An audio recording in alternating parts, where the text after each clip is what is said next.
ሰበር በጭንቅ ላይ ያለው የብልጽግና መንግስት ያ አርሴናልን ለመደገፍ አዲስ አበባ ከተማን ያጥለቀለቀ ወጣት ዛሬ ሀገር ትፈልጋለች ብለን ልናዘምተው ይገባል ሲል በጠቅላይ ሚኒስትር ቢሮ መምከራቸው ተሰማ። አዲስ አበቤ ጉድ ፈላ። እሳቱ ፋኖ እሳት እየተፋ ወደ አዲስ አበባ 4 ኪሎ እየገሰገሰ ነው። ሰላም ብያለው። ስለ ኢትዮጵያ ዝም አንልም። ዛሬም ተመልሼ ወደ እናንተ መጥቻለሁ።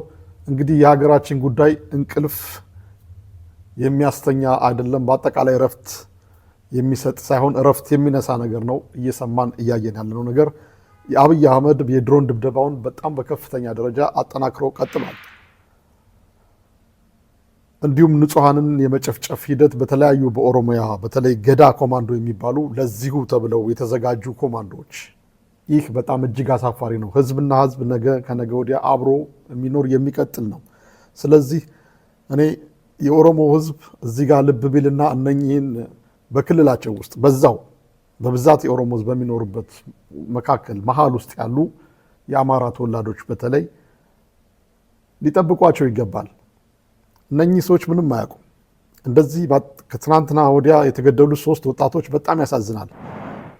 ነጭ ሽብር፣ ቀይ ሽብር፣ ኢህአፓ ጊዜ እንደዚህም አልሆንም። እነዚህ ግን ከመኪና አስወርደው 3 ወጣቶች በጭንቅላታቸው ላይ ገድለው ቁጭ አርገዋቸው፣ ሬሳ እኮ ነው ቁጭ አርገዋቸው።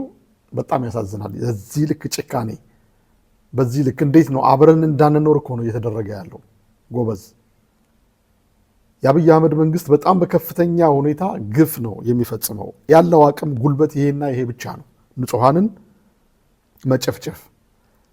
በዚህ የሚለወጥ ታሪክ የለም። አብይ አህመድ ቀድሞ ነግሮናል። እንደ ኢህአፓ እንደቀደመው ጊዜ አይነት አገዳደል አይደለም፣ የኛ በጣም ይለያል ብሏል። እጥፍ ነው የሚሆነው። ስልጣናችንን በኃይል ለመውሰድ የሚመጣ ካለ የኛ እጥፍ ነው የሚሆነው። በአደባባይ ነው የተናገረው። ሰው መግደል ኢህአፓ ሞከረው እኮ ደርግ ላይ አልሰራም። የኛ ግን ይብሳል። የኛ ይብሳል። በብዙ ቁጥር ተባስቶ ነው ምላሽ የሚሰጠው። ጥሩ ስለማይሆን እሳቱ ፋኖ እሳት እየተፋ ወደ አዲስ አበባ 4 ኪሎ እየገሰገሰ ነው። በምክር ቤት በፓርላማ ውስጥ ማለት ነው። ስለዚህ ይህ ሰው እጅግ አረመኔ፣ ለስልጣኑ እስካለ ስልጣኑን ላለማጣት የማያደርገው ጥረት የለም። ነገር ግን እየሄደበት ያለው መንገድ እውነት ስልጣኑን ያስጠብቅለታል ወይ? አያስጠብቅም እኮ። በቃ የአብይ አህመድ ጉልበት አሁን የት ነው ያለው? ንጹሃን ላይ ነው። ንጹሃንን መግደል፣ ንጹሃንን ማሸበር። በዚህ እየየ በዚህ ትርምስ ውስጥ ህዝብ መሮት እንትን ብሎ ምናምን ነገር ከኔ ጋር ይተባበራል ወይ? እንደዚህ አይነት ነገር ነው ይፈራል። እንዴት አይነት አስተሳሰብ ነው? ኦልሬዲ አብይ አህመድ ጨርሳለሁ ያልከውን ነገር የመጨረስ አቅሙ አለ። ህዝቡ እስከተኛ ድረስ፣ ህዝቡ የራሱን መብት ለማስከበር እስካልተንቀሳቀሰ ድረስ መጨረሻው ይሄ ነው የሚሆነው። ታጣቂዎች ግን መስዋዕት እየከፈሉ ላይመለሱ ወደፊት መጥተዋል። ማንም ሊያቆማቸው አይችልም። የአብይ አህመድ ሰራዊት ይኸው አሁን እየሰማን እንዳለ ነው። በቆቦ እንዳለ ፈራርሷል። በአጭር ሰዓት ውጊያ ውስጥ ምንም አይነት ከፍተኛ ውጊያ ባልተደረገበት ሁኔታ እንዳለ ክፍለ ጦሮች ተበታትነው እጅ የሚሰጠው እጅ ሰጥቶ፣ የሚፈረጥጠው ፈርጥጦ፣ የቆሰለው ቆስሎ በቃ በዛ ግንባር ላይ እየመሩ ያሉ ጄኔራሎች አቤቱታቸውን እያቀረቡ ነው። አይሆንም እያሉ ነው። በድሮን ታግለህ የምታሸንፈው አይነት ትግል አይደለም። ድሮን ዝም ብሎ የአብይ አህመድ ድሮን የሚጨፈጭፈው ማንን ነው? በፍጹም ተንቀሳቃሽ የሆኑ እነዚህ የሽምቅ ተዋጊዎች ጎሬላ ዋርፋር የሚያደርጉ ኃይሎችን በፍጹም የአብይ አህመድ ድሮን ታርጌት ሊያደርጋቸው አይችልም። አብይ አህመድ በድሮን የሚጨፈጭፈው ማንን ነው? ገዳማትን ነው፣ መሰረተ ልማትን ነው፣ የማይንቀሳቀሱ በቃ ማድቀቅ የሚፈልገው ያን የክልሉን ሀብት የአካባቢውን የሰሜኑን እንዳለ እንደዚህ ማራቆት አላደል። ስልጣኔ መልቀቅ የማይቀር ከሆነ ተስፋ እየቆረጠ ነው። አሁን ላይ ያለው ተስፋ እየቆረጠ ስለሆነ በቃ እንደዚህ አይነት ነው ግፍ እየፈጸመ ያለው። መከላከያ ሰራዊቱ ሰፍሮበት የነበረ አካባቢ ላይ የተለያዩ የህዝብ መሰብሰቢያ አዳራሾች በሻኖ ተሸንፎ በሚሸሽበት ወቅት ያንን አዳራሽ እንዳልነበረ ማድረግ፣ የደረሰ የገበሬውን ሰብል አሰማርቶ ማስጨፍጨፍ። ይህ እንዴት ነው አብረን እንድንኖር የሚያደርገን? ይህ እኮ ጥላቻችንን እያበረታ እያጠነከረ ወደፊት አንዱን እንድንመጣ የሚያደርግ እንጂ በፍጹም ሌላ የሚያስቀረው ነገር የለም። እንዴት አይነት አረመኔዎች ናቸው! እነዚህ ጋር ነው ኢትዮጵያዊ ተብለን ተደምረን ይኖር ነው። እጅግ በጣም ያሳዝናል። በዚህ መሀል ላይ የአማራ ብልጽግና ብአዴን የምትባሉ ሰዎች ምን አይነት አንኮላዎች ናቸው? እንዴት አይነት ጭንቅላት ነው ያላችሁ? እንዲህ ህዝባችሁ በዚህ ደረጃ ላይ እንደዚህ እየተጨፈጨፈ ንጹሐን ምንም የማያውቁ በዚህ መልኩ ግፍ እየተፈጸመባቸው እንዴት ነው የምታስቡት? እንዲህ በዚህ ልክ ምን አይነት ሰዎች ናቸው? ምን አይነት ስልቦች ናቸው? እጅግ ያሳዝናል። በአጠቃላይ ግን ትግሉ ላይመለስ ወደፊት መጥቷል። ቲዲኤፍ እና ፋኖ በይፋ ጥምረታቸውን ጨርሰው ዛሬ ላይ በአንድ ግንባር አንድ ሆነው ተዋግተው በቆቦ በኩል ብትንትኑን አውጥተውታል። በዋግም በአፋርም በኩል እንደዚሁ አሁን በቀጣይ ሰዓቶች ይቀጣጠላል። በፍጹም የአብይ አህመድ መከላከያ ሰራዊት ሊያቆመው አይችልም። አዲስ አበባ መድፈኞቹ የአርሴናል ደጋፊዎች በጠቅላይ ሚኒስትር ቢሮ በተደረገ ስብሰባ ላይ ዝግ ስብሰባ ላይ ያ አርሴናልን ለመደገፍ የወጣው ወጣት መንግስቱን ሀገር ትፈልግሃለች ብለን ልንጠራው ይገባል። መንግስቱን ሊደግፍ ይገባል። ሲፈልግ በራሱ ፍቃድ፣ ካልፈለገ ደግሞ ታፍሶ ማለት ነው። መድፈኛው መብቱን ለማስከበር ያልወጣ ወጣት፣ አርሴናልን ለመደገፍ ሆ ብሎ የወጣ ወጣት ዛሬ የአብይ አህመድን መንግስት ለማጽናት ትዘምታለህ ተብሎ አዲስ አበባ ከተማ እየታደነ እየታፈሰ ነው። መጨረሻው ይሄ ነው። ያ አብይ አህመድ አይቶታል። ያን ጥልቅልቅ ያለ አርሴናልን ደግፎ የወጣ ወጣት ለመብቱ እንደዛ ተሰባስቦ ቢወጣ ታሪክ ይሰራ ነበር። መብቱን ያስከብር ነበር፣ ሀገሩንም ያድን ነበር። ነገር ግን ልክ እንደማይመለከተው ምንም እንዳልተፈጠረ እየተገፋ እየተሳደደ ወገኖቹ እዛ እንትን እያሉ አርሴናል እንግሊዝ ሀገር አርሴናል ፕሪሚየር ሊግ ሻምፒዮንስ ሊግ አሸነፈ ብሎ ያ ሁሉ ከተማ እንዲንቅ ብሎ መድፈኞቹ ዛሬ ያስፈልጋሉ። የብልጽግና ወታደሩ ነው ይዘምታሉ ተብሏል። አዲስ አበባ የትም መቆሚያ መቀመጫ የለም፣ በየቤትህ ተጀምሯል። ያው እያያችሁት ነው እንግዲህ፣ ማንም ምስክር የለም። እየታፈሳችሁ ነው፣ መጨረሻችሁ ይሆናል። ሌላ የቀራችሁ አሁንም ያልተያዛችሁ መውጫ መንገድ እየፈለጋችሁ እንደምንም ወደ ፋኖ ልትቀላቀሉ የምትችሉበትን አማራጭ መፈለግ ነው ያለባችሁ እንጂ የትም ተደብቃችሁ የትም አትቀሩ። በቃ አብይ አህመድ አፍሶ የተወሰነ ለብለብ አሰልጥኖ ወደ ጦር ግንባር ይልካችኋል። ጦር ግንባር ውስጥ በግራና በቀኝ አጥሮ ፊት ላይ ያሰልፋችኋል። ወደኋላ ስትሉ ራሱ ይረሽናችኋል። የሆነ ወታደር የአብይ አህመድ ወታደር ይረሽናችኋል። ስለዚህ ያላችሁ አማራጭ ወደፊት ነው። እንግዲህ ዕጣ ፈንታችሁ ከሆነ ትማረካላችሁ፣ ካልሆነ ትሞታላችሁ፣ ትቆስላላችሁ። ይሄ ብቻ ነው፣ ይሄና ይሄ ብቻ ነው ዕጣ ፈንታችሁ። ወደኋላ ከተመለሳችሁ ግን ያው ትረሽናላችሁ። ስለዚህ ከዚህ ሁሉ አሁንም በጠበበች መንገድ ውስጥ እንደምንም ብላችሁ ውጡ፣ ወደ ወንድሞቻችሁ ተቀላቀሉ፣ ወደ ፋኖ ተቀላቀሉ። ሌላ በኦሮሚያ ክልል ውስጥ የምትገኙ በተለይ የተለያየ ብሔር ብሔረሰቦች ኦርቶዶክስ እና አማራ በተለይ ራሳችሁን ጠብቁ። ከተቻለ ሀገሩን ለቃችሁ ውጡ። እና አብይ አህመድ እና ኦነግ ይሄ ገዳ ኮማንዶ ገና እየተሸነፈ በመጣ ቁጥር ንጹሐንን ይጨፈጭፋል። ንጹሐንን ንብረት ቤት ንብረት ያቃጥላል፣ ሴቶችን ይደፍራል፣ ይገላል። ምንም ርኅራኄ የላቸው። በቃ እየተሸነፉ ሲመጡ ያላቸው አማራጭ ይሄን ብቻ ነው። ደደቦች ናቸው፣ አያስቡም። በዚህ ውስጥ ግን እዛ ጋር ያለ ህዝብ ግን ልብ ሊል ይገባል። የኦሮሞ ህዝብ ይህ በቀል ይህ ዘር ጭፍጨፋ ነገ ይዞ ሊመጣ የሚችለው ነገር ምን እንደሆነ ሊገነዘብ ይገባል። ይህን 8 ዓመት ሙሉ ሲጨፈጨፍ ጸጥ ረጭ ገዳ የሚባለው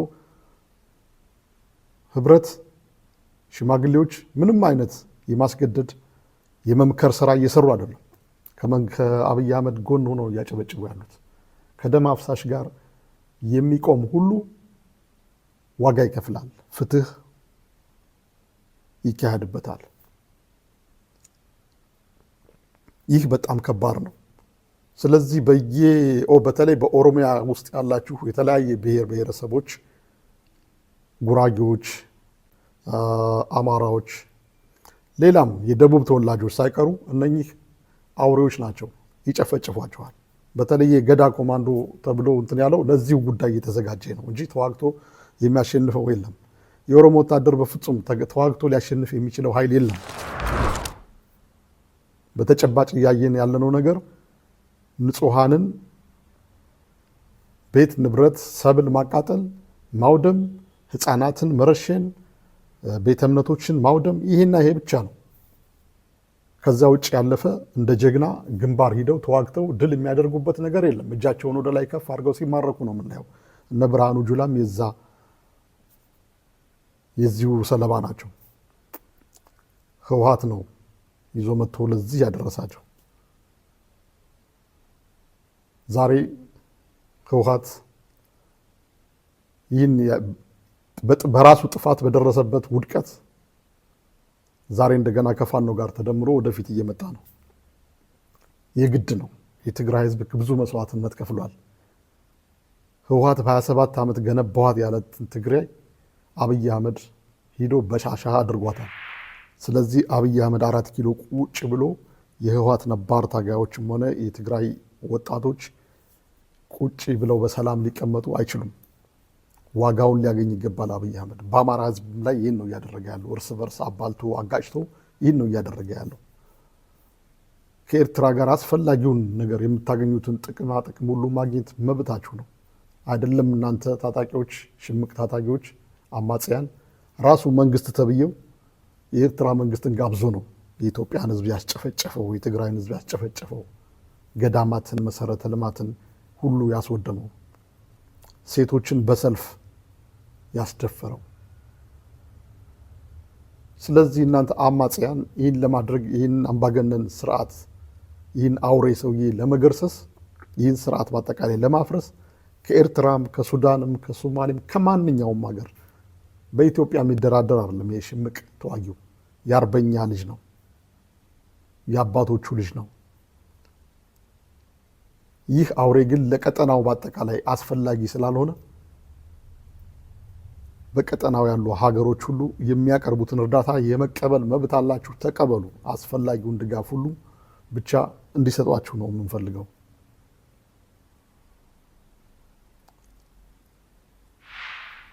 እና እንግዲህ ዛሬ ያለው አዲስ ዜና ምንድን ነው? እንግዲህ በትግራይ የተለያዩ የድሮን ጥቃቶች ተደርገዋል።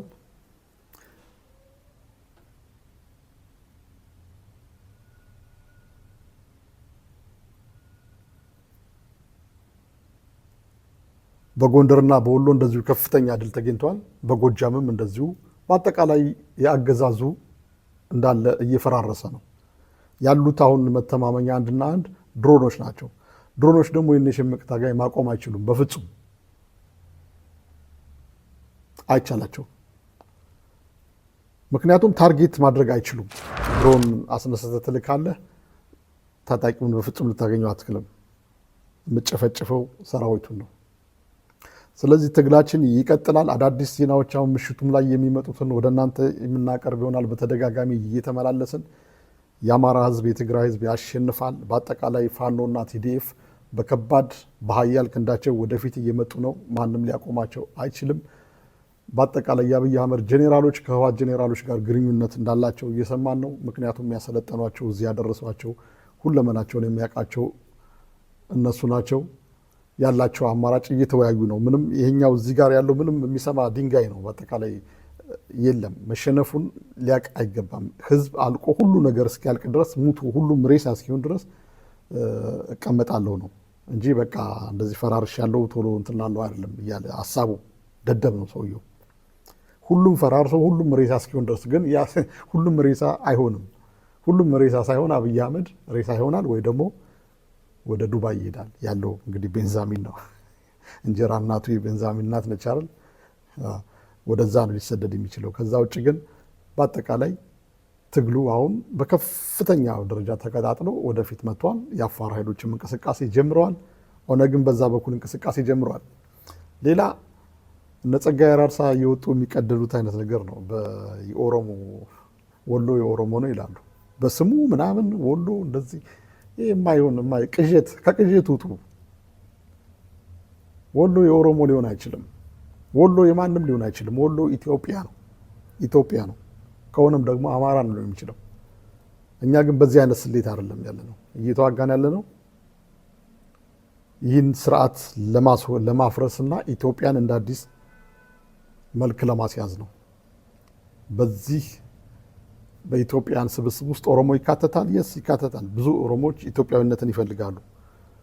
እንደነ ጸጋዬ አራርሳ ያሉ ወይም እንደነ አህመድ ጀባል ያሉ የእስላም አክራሪ የውሃቢ ተላላኪዎች፣ የሙስሊም ብራዘርስ አንጃዎች እነሱ ድራሻቸው ይጠፋል። ይህ ኃይል የማያስተካክለው ነገር የለም። ታውቁታላችሁ፣ እያንዳንዳችሁ ታውቁታላችሁ። እየመጣ ያለውን ኃይል እያንዳንዳችሁ ታውቁታላችሁ። ብቻ 4 ኪሎን ይቆጣጠር። እንደሚቆጣጠር ደግሞ ግልጽ ነው፣ እየታየ ነው። መንገዶቹ እየተከፈቱ ነው። ወደፊት እየመጣ ነው። የምታዩት ግዙፍ ነገር ነው። የአብይ አህመድ ፕሮፓጋንዳ በፍጹም ማንንም ሊያሳምን ማንንም ሊያበረታ አይችልም። አይደለም የኢትዮጵያን ሕዝብ ካድሬው እንኳን እየራደ ነው። የራሱ አባሎቹ እውነታውን የሚያውቁት እየበረገጉ ነው። የኢትዮጵያ ሕዝብማ እውነቱን ወረድ ያውቆታል እኮ። በተለያየ ነገር እያየው እኮ ነው ያለውን ሰራዊት እየተደመሰሰ ያለውን ጄኔራል ክፍለ ጦር እየፈራረሰ ያለውን አብይ አህመድ ያሰለፋቸው እነማን ናቸው? በሸረሪና እኮ ጉዳየን እኮ የተባረከው በሰዓታት ውጊያ ውስጥ እጁን የሰጠ ምንም ሳይወጋ ነው፣ ዝም ብሎ እጁን የሰጠ። አይቻልም። በድሮን በከባድ መሳሪያ አይቻልም። በሌላም አካባቢ አይደለም። ይሄ በተውሶ በስጦታ የመጣ ድሮን እንደፈለግ የማታደርገው እንደፈለግ 100-200 የማታዘምተው 10 ድሮን እንኳ በአንድ ጊዜ ማዝመት የማትችል አብይ አህመድ ቴክኖሎጂ ኤአይ ማሸነፍ አይችልም። ኤአይ አርቲፊሻል ነው። አርቲፊሻል ኢንቴሊጀንስ ነው። አብይ አህመድ ማለት አርቲፊሻል፣ ሁሉ ነገር አርቲፊሻል ነው። በአሁኑ ሰዓት የኢትዮጵያ መከላከያ ሰራዊት አርቲፊሻል ነው። በቃ ምንም መዋጋት አይችልም። ምንም ማስከበር የሚችለው ነገር የለም። ምንም ዲፌንስ ማድረግ መከላከል የሚችለው ነገር የለም። የያዘውን ነገር ሁሉ እየሄደ ማስረከብ ብቻ ነው። ስለዚህ ዛሬ ምሽት በከባድ ሁኔታ ተቀጣጥሎ ይቀጥላል። ንጹሐን ግን በኦሮሚያ ክልል የምትኖሩ አማራዎች ራሳችሁን ልጠብቁ ትችላላችሁ። ኢትዮጵያ ውስጥ ግን በአዲስ አበባ በተለያየ ከተማ ያላችሁ ንጹሐን ህዝቦች ደግሞ አሁን ላይ መንቀሳቀስና አንዱ ናችሁ ሆ ብላችሁ እስካልወጣችሁ ድረስ ወደፊት ጭፍጨፋው እየበረታ ይሄዳል። የተለያዩ ገዳይ ቡድኖች ወደ አዲስ አበባ እየገቡ ነው። እነኚህ አረመኔዎች ናቸው። ከአርሲ ከወለጋ ነው ያመጣቸው ያላቸው፣ ተሰግስገዋል በከተማው። ስለዚህ ዛሬ ወጣችሁ ፊት ለፊት ከቆማችሁ ግን ምንም እንደው መትረጊስ ምንም ይታጠቁ ስናይፐር ይታጠቁ ዱላ ይዞ የአዲስ አበባ ወጣት ከተነሳ ማሸነፍ ይችላል። እነዚህን በፍጹም አንድ ሲሉ